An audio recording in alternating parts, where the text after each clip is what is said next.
La cloche sonna doucement derrière le comptoir en marbre blanc. Ce son discret, presque raffiné, était dans l'air du temps. Le Jardin Écarlate, l'un des restaurants les plus prisés du 8e arrondissement de Paris, s'apprêtait à recevoir ses habitués du jeudi soir. On y trouvait des notables, des célébrités discrètes, mais surtout des femmes fortunées en quête d'apparat et de reconnaissance silencieuse. Clarisse ajusta le nœud noir de son tablier. Elle aimait la perfection de ce geste, simple et précis, comme un ancrage. Le miroir accroché dans le couloir de service reflétait son regard calme, encadré par des tresses soigneusement rassemblées. Elle inspira profondément. Ce n'était qu'un travail temporaire, se répétait-elle, une parenthèse dans une vie dominée par le droit, les audiences et les livres annotés. La salle resplendissait sous les lustres dorés, les nappes impeccables et les couverts alignés avec une rigueur militaire. Clarisse évoluait avec grâce entre les tables, faisant preuve d'une attention et d'une discrétion exemplaires. Son français, impeccable, portait une douceur particulière, une chaleur calme et bienveillante. À la table 6, 3 femmes en tailleur pastel venaient de s'installer. Elle les connaissait déjà. Elles venaient souvent. Des femmes élégantes, au pouvoir, impeccablement maquillées. Elles riaient fort, parlaient de gala et de placements financiers comme on commente la météo. Clarisse s'approcha, un carnet à la main. « Mesdames, bonsoir. Souhaitez-vous commencer par un apéritif ?» La plus âgée, une femme aux cheveux argentés et au ton cassant, la dévisagea. « Tiens, c'est nouveau. Vous venez d'arriver ? Cela fait 2 semaines, madame. Je suis ravie de vous servir ce soir. »« Charmant, » répondit-elle avec un sourire en coin. « Un petit air exotique, n'est-ce pas ?» Les 2 autres femmes échangèrent un regard complice, puis baissèrent les yeux vers leur menu, ricanant doucement. Clarisse ne répondit pas. Elle connaissait cette posture, ces sourires feutrés qui transforment la condescendance en politesse. Elle resta droite, posée et professionnelle. Elle nota les commandes un Saint-Jacques façon truffe, une tarte fine aux légumes anciens, et un filet de bar à la citronnelle puis s'éclipsa avec la même élégance qu'à son arrivée. Elle retrouva le chef en cuisine pour transmettre la commande. Celui-ci lui lança un clin d'œil complice. « Les princesses sont en forme, ce soir ?» « Toujours, » répondit-elle en souriant. Le service avançait, rythmé par les allées et venues, les murmures polis et les tintements de verre. Clarisse gardait sa sérénité, malgré les remarques de plus en plus insistantes des femmes de la table 6. Elle parlait fort, comme pour s'assurer qu'elles les entendent. « Je me demande si elle comprend même ce qu'elle sert », souffla l'une d'elles. « Ce genre de poste attire, eh bien, disons, les profils, simples, » ajouta une autre. « Je donnerais cher pour la voir gérer un contrat d'affaires », plaisanta la troisième. Clarisse ne réagit pas. Pas encore. Elle connaissait les armes du silence. Elle savait aussi qu'il fallait parfois savoir choisir le bon moment. Et ce moment arriva plus vite qu'elle ne l'aurait cru. L'une des femmes a évoqué un problème juridique. Il s'agissait d'un litige avec un prestataire qui refusait d'appliquer une clause de non-concurrence. « Je vous jure, ce type pense que parce qu'il est indépendant, il peut ignorer le contrat. » C'est alors que Clarisse, en servant le dessert, se tourna légèrement vers elle et dit calmement. « Excusez-moi, madame, si je vous interromps. Selon l'article 1134 du Code civil, les contrats légalement formés tiennent lieu de loi à ceux qui les ont faits. Toutefois, pour qu'une clause de non-concurrence soit valable, elle doit être limitée dans le temps et dans l'espace, sinon elle peut être jugée abusive par un tribunal. » Le silence tomba comme un rideau. Les 3 femmes fixèrent Clarisse sans un mot. Elle venait de prononcer ces phrases avec une telle clarté, une telle assurance, que même les couverts suspendus dans l'air n'osèrent retomber. « Vous êtes juriste ?» demanda la femme aux cheveux argentés, un peu décontenancée. Clarisse hocha la tête. « Diplômée en droit de la Sorbonne. Je prépare mon doctorat, mais en ce moment, je travaille ici pour subvenir aux besoins de ma mère. Elle est malade. Ce poste me permet de rester proche d'elle, tout en gardant les pieds sur terre. Puis, avec un sourire paisible. Puis servir les gens, c'est aussi préserver sa dignité. » Pendant un instant, l'atmosphère feutrée de la salle sembla se figer. Les autres tables poursuivaient leur ballet discret, les verres qui s'entrechoquaient, les rires étouffés, les murmures des conversations. Mais à la table 6, le silence était si dense qu'il ressemblait à un brouillard. Les 3 femmes, si sûres d'elles quelques minutes plus tôt, étaient déconcertées. Clarisse venait de leur faire une démonstration brillante, sans hausser le ton, sans chercher à se défendre agressivement. Elle avait simplement dit la vérité, avec une élégance déconcertante. La femme aux cheveux argentés tenta de retrouver contenance. « C'est impressionnant, » dit-elle, en ajustant son foulard Hermès comme pour se raccrocher à quelque chose de tangible. « Je ne m'attendais pas à, enfin, vous êtes diplômé de la Sorbonne ?»« Oui, » répondit Clarisse calmement. « Master en droit des affaires, mention très bien. Je me suis spécialisé en contentieux des contrats. » Un léger sourire se dessina sur son visage. Pas de fierté excessive. Juste la satisfaction tranquille de ceux qui ont travaillé dur pour en arriver là. Et vous travaillez ici, demanda la plus jeune des clientes, comme si le simple fait d'exercer ce métier était inconcevable. J'ai besoin d'un emploi flexible. Ma mère suit un traitement lourd. Ici, je peux organiser mes horaires en fonction de ses rendez-vous médicaux. C'est temporaire. Mais je prends ce travail au sérieux. Comme n'importe quel autre. Il y avait dans sa voix une solidité paisible. Pas une trace de honte, pas une ombre de ressentiment. Clarisse ne cherchait pas à prouver sa valeur. Elle la vivait, tout simplement. Les trois femmes, visiblement gênées, reprirent leur dessert sans un mot. Les éclats de voix et les petits ricanements condescendants s'étaient évaporés.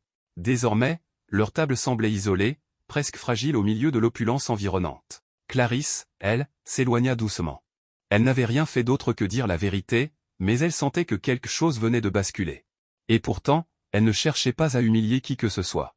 Ce n'était pas son genre. Elle croyait au silence bien placé et aux mots justes, pas aux éclats de revanche. Le chef la regarda avec curiosité en cuisine. « Tu leur as cloué le bec, non ?» Je leur ai juste répondu. « Rien de plus », répondit-elle simplement en remplissant un verre d'eau. Elle jeta un coup d'œil à l'horloge. Sa pause approchait. Elle allait pouvoir appeler sa mère comme elle le faisait tous les soirs. Parfois, ces quelques minutes au téléphone lui redonnaient de l'élan. Dans la salle, à la table 6, l'ambiance avait changé. Les trois clientes ne commentaient plus les planines, riaient à gorge déployée. L'une d'elles pianotait nerveusement sur son téléphone. Une autre regardait par la fenêtre, comme absente. Finalement, la femme aux cheveux argentés fit signe à Clarisse, d'un geste plus hésitant qu'arrogant cette fois. « Mademoiselle. Je vous dois des excuses. » Clarisse s'approcha, polie. « Ce n'est pas nécessaire, madame. » « Si, justement. J'ai été condescendante. Ce n'est pas une excuse, mais je crois qu'on oublie parfois que les apparences ne disent rien. Vous m'avez donné une leçon. Une belle leçon. » Clarisse lui adressa un sourire sincère. La vie a sa manière à elle de nous rappeler l'essentiel. La cliente inclina doucement la tête. Elle ne savait plus très bien si elle avait honte ou si elle admirait cette jeune femme. Peut-être était-ce un peu des deux. Lorsque Clarisse s'éloigna à nouveau, une autre cliente, assise à une table voisine, l'interpella discrètement. « Excusez-moi. Vous avez vraiment étudié à la Sorbonne ? » « Oui, madame.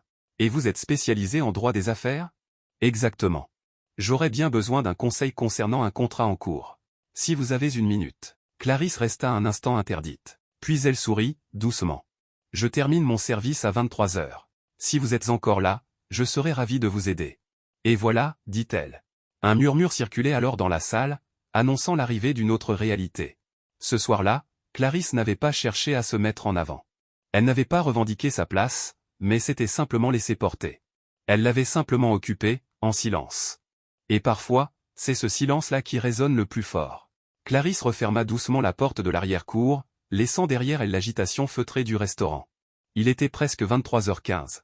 Le service venait de se terminer, les derniers clients s'attardaient autour d'un café ou d'un verre de vin, et dans la cuisine, les bruits de rangement se faisaient encore entendre. Elle s'accorda une courte pause sur le petit banc en bois réservé au personnel. La fraîcheur du soir caressait son visage. Elle inspira profondément. Le parfum du jasmin qui poussait le long du mur se mêlait au bruit lointain de la ville, lui procurant une sensation de sécurité. Son téléphone vibra. C'était sa mère. « Allô, maman ? Ma chérie. Tu dois être fatiguée. Un peu. Mais je voulais entendre ta voix avant d'aller me coucher. » Elles échangèrent quelques mots tendres. Sa mère lui raconta sa séance de kiné, les gentilles infirmières et les voisins venus apporter une soupe chaude. Clarisse écoutait avec attention, même les petits détails. Chaque instant passé avec elle était précieux. « Tu sais, je suis fière de toi, » lui dit soudain sa mère. « Même si tu es épuisée, même si ce travail n'est pas à la hauteur de tes compétences, tu gardes la tête haute. C'est ça, le vrai courage. » Clarisse sentit sa gorge se serrer. Elle ne répondit pas immédiatement.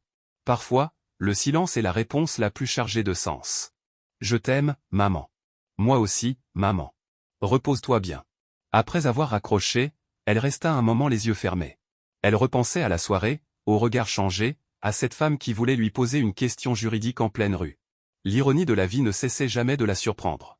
En rentrant à l'intérieur, elle retrouva Sophie, une autre serveuse, qui la regarda avec un sourire malicieux. « Alors, Madame Sorbonne, tu vas te lancer dans le conseil juridique entre deux plats maintenant ? Si ça peut payer une ordonnance de plus pour maman, pourquoi pas ?» répondit Clarisse en riant. Sophie l'aida à ranger les dernières assiettes, puis elles sortirent ensemble. La rue était calme, presque déserte. Clarisse marcha jusqu'à la station de métro. Sur le quai, elle repensa à son parcours. Elle avait grandi à Créteil, dans une famille modeste mais unie. Son père, décédé quelques années plus tôt, lui répétait sans cesse que la connaissance était une arme qui ne pouvait jamais être retirée. Elle l'avait cru, et s'était lancée corps et âme dans ses études. À la Sorbonne, elle avait dû redoubler d'efforts. Être une jeune femme noire dans les amphithéâtres de droit n'avait pas toujours été facile. Elle avait essuyé les regards sceptiques et les remarques déplacées, mais elle ne s'était pas laissée décourager. Diplômée avec mention, elle aurait pu immédiatement rejoindre un cabinet, mais la maladie soudaine de sa mère avait chamboulé tous ses projets. Elle avait alors choisi de rester. Travailler, aider, veiller. Le restaurant n'était pas un rêve, mais un compromis. Et ce soir, elle en avait eu la preuve, même derrière un tablier, elle n'avait jamais cessé d'être juriste. Le lendemain, dès l'ouverture du service du midi, Clarisse fut surprise de voir la cliente de la veille, celle qui lui avait demandé conseil, déjà installée à une table, seule. « Bonjour, mademoiselle. J'espérais vous croiser, » dit-elle avec un sourire sincère. « Bonjour, madame. Vous avez bien dormi ? » « Pas vraiment. J'ai repensé à ce que vous avez dit hier. J'ai relu mon contrat et, vous aviez raison. Si vous avez un peu de temps après le service, j'aimerais vous montrer les documents. » Clarisse hocha la tête, un peu étonnée. « Je finis à 15 heures. On peut se retrouver ici si vous le souhaitez. » « Parfait. Et si vous acceptez, je pourrais vous rémunérer pour vos conseils. Ce serait la moindre des choses. » Clarisse sourit, un peu émue. « On en reparlera après avoir lu le contrat. » Elle retourna vers la cuisine, le cœur plus léger. Quelque chose était en train de changer. Cela se produisait lentement et discrètement. Mais profondément. À 15 heures précises, la salle était vide, nettoyée, et les serveurs quittaient les lieux les uns après les autres. Clarisse, elle, s'était lavé les mains, avait ôté son tablier, puis s'était installée à une table près de la baie vitrée, là où la lumière de l'après-midi dessinait de doux reflets sur les nappes immaculées. La cliente, élégamment vêtue d'un tailleur crème, s'était présentée avec une pochette en cuir contenant plusieurs documents soigneusement rangés.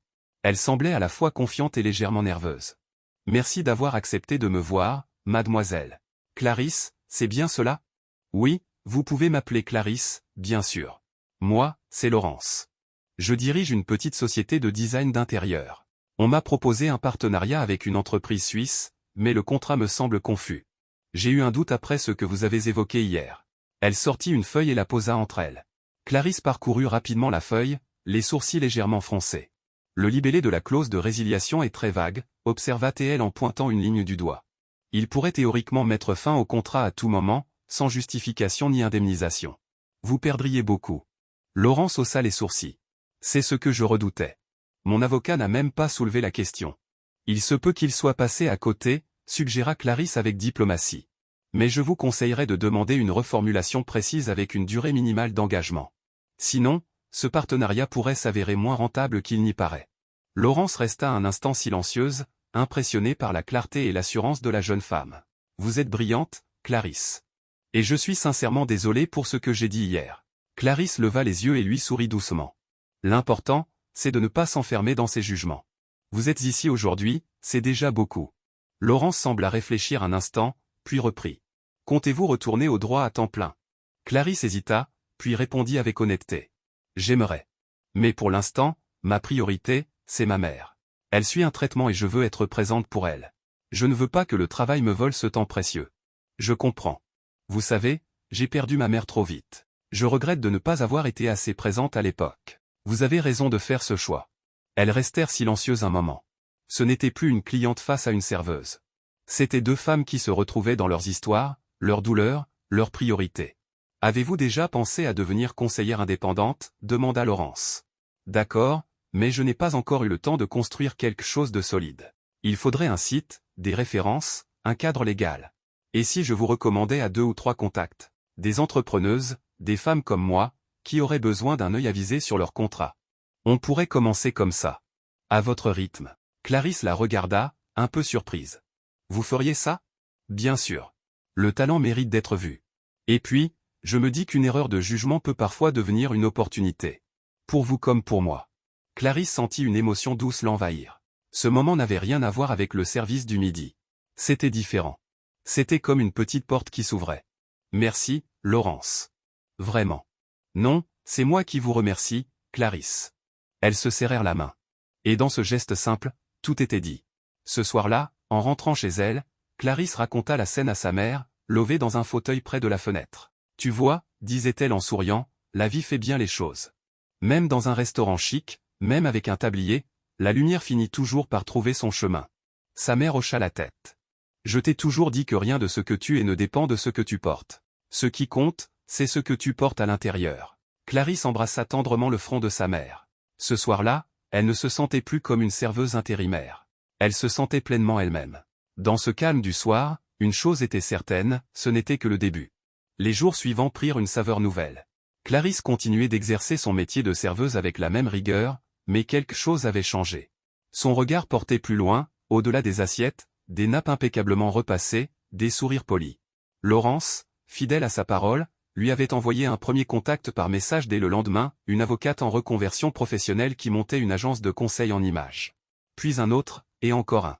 En une semaine, Clarisse avait relu 3 contrats et reçu ses premiers honoraires. « Tu es officiellement une juriste indépendante », lui lança Sophie un soir en plaisantant. « Tu vas finir par nous quitter pour aller juger les gens au Conseil d'État. »« Non, je vais juste relire leurs clauses bancales en buvant du thé », répliqua Clarisse avec un sourire. « C'est moins prestigieux, mais c'est déjà bien. » Elle organisait ses rendez-vous après son travail, souvent dans des cafés tranquilles ou à la bibliothèque municipale.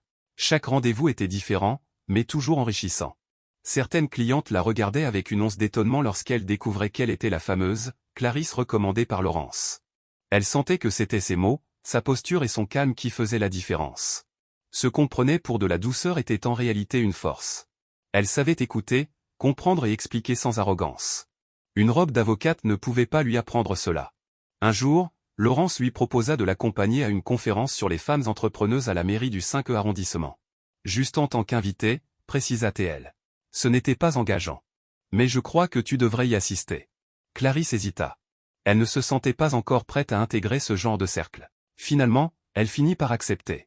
La salle était pleine. Des femmes de tous horizons, des discours inspirants, des échanges dynamiques. Clarisse se tenait discrètement au fond de la salle, notant quelques idées. À la pause, une jeune femme l'aborda timidement. « Vous êtes Clarisse, c'est bien ça ? C'est Laurence qui m'en a parlé. J'ai un projet de boutique en ligne, mais je ne sais pas si je suis claire. Vous auriez un peu de temps dans les prochains jours ?» Clarisse prit sa carte, souriante. Ce soir-là, en rentrant, elle s'installa dans sa petite chambre, ouvrit son carnet et griffonna en haut de la page « Projet Clarisse Conseil ». Ce n'était encore qu'un titre, quelques idées floues. Mais cela ressemblait de plus en plus à un début d'aventure. Elle n'avait pas encore quitté le restaurant, elle en avait encore besoin. Mais désormais, elle ne s'y sentait plus enfermée. Elle n'était plus, juste, une serveuse temporaire. Elle était juriste, fille dévouée, femme résiliente. Le dimanche suivant, alors qu'elle finissait de débarrasser une grande table, elle entendit une voix familière l'interpeller. « Excusez-moi. Je peux vous parler une minute ?» C'était l'une des femmes du fameux dîner, celle qui l'avait moquée, celle qui avait éclaté de rire quand Clarisse avait parlé de droit constitutionnel. Elle semblait embarrassée, la voix hésitante. « J'ai beaucoup repensé à ce soir-là, » dit-elle en la regardant dans les yeux. « Je crois que j'ai été injuste. Et, ridicule, aussi. » Clarisse garda un silence tranquille. « Je voulais m'excuser.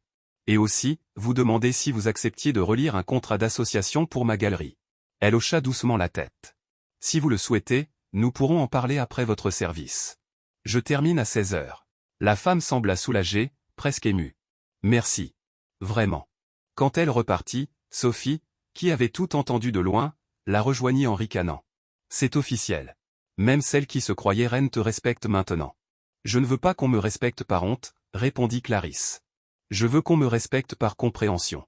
Tu as changé, tu sais. » Clarisse regarda par la fenêtre, où un rayon de soleil perçait à travers les nuages. « Non.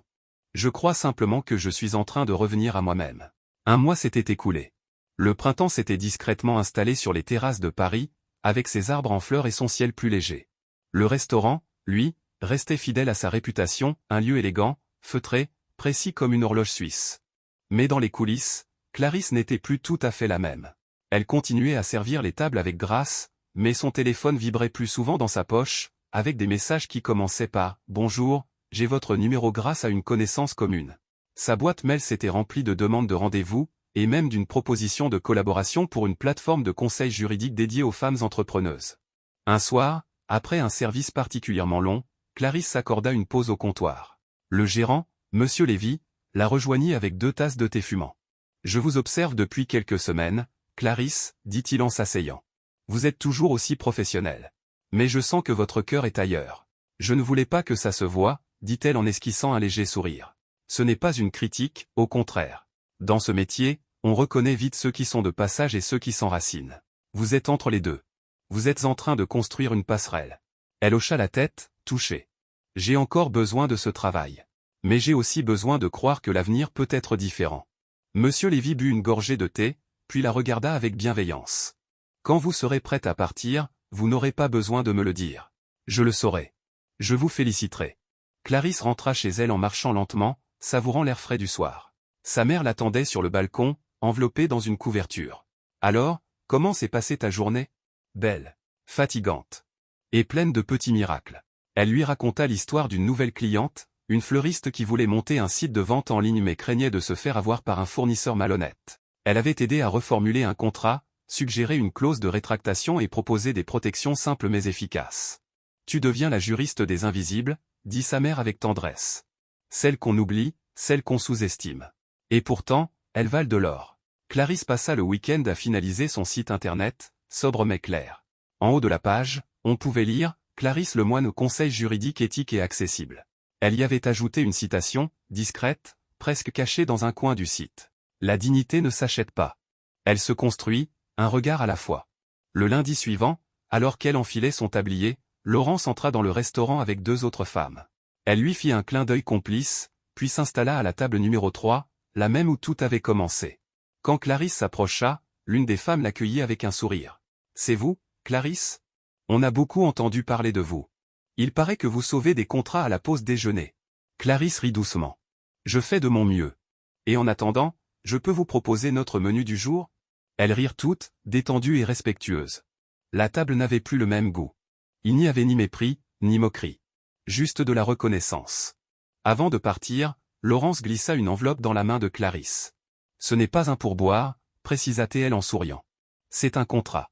Le premier d'une longue série, je l'espère. » Clarisse rentra chez elle le cœur léger en fin d'après-midi. Sa mère dormait paisiblement sur le canapé, un livre ouvert sur les genoux. Elle s'installa à côté d'elle, ouvrit l'enveloppe et sourit. C'était un nouveau départ. Pas spectaculaire pour autant. Pas bruyant. Mais il était juste, solide, tissé de respect et d'efforts sincères. Et dans ce monde parfois dur et rapide, Clarisse avait appris une chose essentielle, un mot, un regard, une seconde suffisent à inverser le cours d'un jugement. Il suffit d'un cœur droit et d'une voix calme pour faire tomber les masques. Dans le silence du salon, elle murmura, presque pour elle-même. Ce n'était pas qu'un service. C'était une leçon. Et cette fois, c'est moi qui l'ai donnée.